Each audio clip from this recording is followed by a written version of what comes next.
This is Local Edition. My name is Brad Pomerance, and we are joined today by Charles Mahoney. He is a professor at Cal State Long Beach in the Political Science Department, focusing on terrorism and insurgency and guerrilla warfare, which does not mean the same thing. And let's talk about that. What exactly is terrorism? Yeah, in the academic world, we have a specific definition of what terrorism is, and it's attacks against civilian non-combatants carried out by organizations, states, or individuals for the purposes of achieving a political or social objective.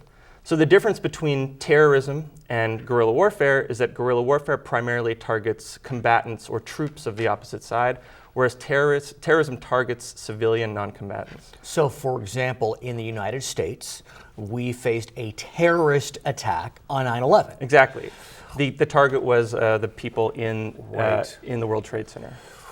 So what's happening in the Middle East then, would that be terrorism or would that be guerrilla warfare? I think both are happening in the Middle East. Okay. If we think about it, terrorism is being carried out by organizations and states. If we look at Syria, the regime of Bashar al-Assad is carrying out state terrorism against the population of Syria who opposes him.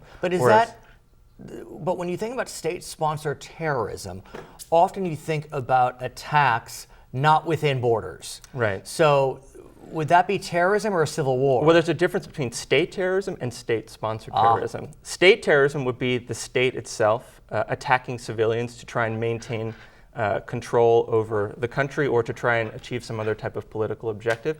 State-sponsored terrorism, which we see Iran carrying out often with respect to perhaps Hezbollah in Lebanon, is when a state actually supports a non-state organization to carry out terrorist attacks. Let's talk about Iran. As we know, recently the Obama administration, in conjunction with the P5+1, entered into a groundbreaking deal as it relates to Iran and its nuclear energy, nuclear weapons. A lot of contention surrounding this deal, in large part because of a perception that Iran is a sponsor of state terrorism. In fact, I believe they are so listed. Right. Iran is a state sponsor of terrorism. It sponsors terrorist organizations around the world, provides them with weapons, funding. The most obvious example is Hezbollah in Lebanon.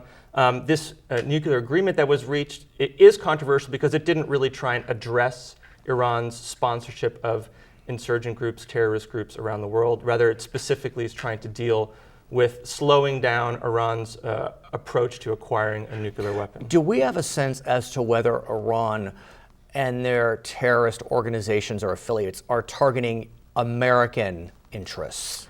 I think they primarily target, in the Middle East, they focus a lot on Israel, Lebanon. Why Lebanon? Well, Iran has had a long-standing relationship with Hezbollah, an insurgent organization, political party in Lebanon, and it's also supported Bashar al-Assad in Syria, who's also had a lot of influence in Lebanon. And let's talk about Israel if we can, because in the final analysis, Israel is a blip when you consider its population size and its geography. There are 22 Arab nations in that region. There's one little Israel along the coast. What is the fundamental reason in your mind that Iran is so singularly obsessed with a country of 7 million when there are how many Arabs in that region, the 22? Well, I think it goes to the creation of the Israeli state after World War II and the removal of Palestinians from their territory who also have a claim or the perceived removal on the territory, right? So they're focused on it for that respect. It also helps them domestically. And that's what I'm wondering. I think that, do they need a boogeyman? Yeah, they need an external enemy, and they use Israel and the United States to sort of foment support for their regime. So let's talk more then about the United States being Iran's boogeyman. Do they continue down that path, demonizing us and creating an environment, a soup that encourages terrorists to lash out against the United States? Right. I think that there's a lot of tension within the Iranian regime at the moment. You have hardliners, fundamentalists who are sort of relics from the Iranian Revolution, and you also have more reformist elements as well. And what you have interestingly is the population in Iran is very young, and this is also a population that's well educated, that a lot of people project or imagine wants to be more engaged with the world. Right. So I think you have, it's tough to say what's going to happen, but this agreement is, a lot of people believe a step around trying to re-engage with the Western world in a way. So do you believe, again, I know it's hard to predict, but do you believe that this agreement decreases the likelihood that America will be the subject of terrorist attack, either on our soil or our interests abroad?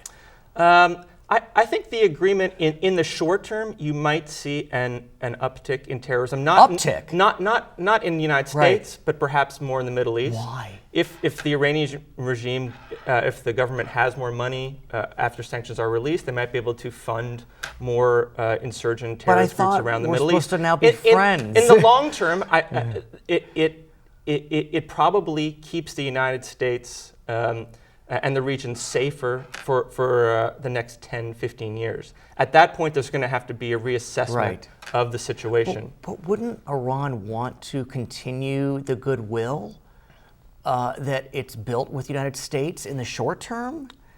Potentially, right?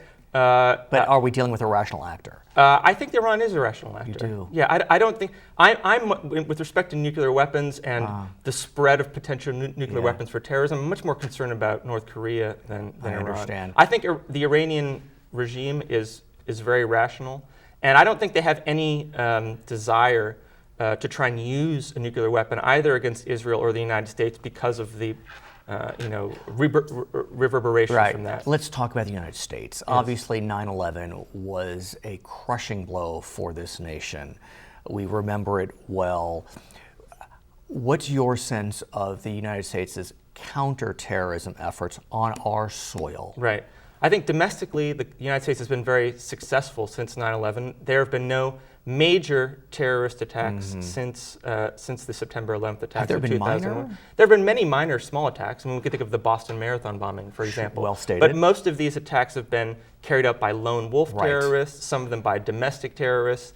There have been attempts like the shoe bomber, the underwear bomber on planes, at airports. But with respect to a large attack, a catastrophic attack, we haven't seen that. And that is what the United States is really concerned about. These small attacks, while they are damaging, they're troubling, they don't disrupt the larger operations of society. What we're worried about is down the road some kind of nuclear attack, a biological attack, a chemical attack. But what about those lone wolves? What can America do? Because look, we're a country of over 300 million people. Right. I mean, there's only so much surveillance that can be done. Yeah, I don't think you can ever stop all the small lone wolf terrorist attacks. I don't think that's a reasonable goal. And I also don't think that the United States should spend hundreds of billions of dollars trying to prevent those small attacks, right?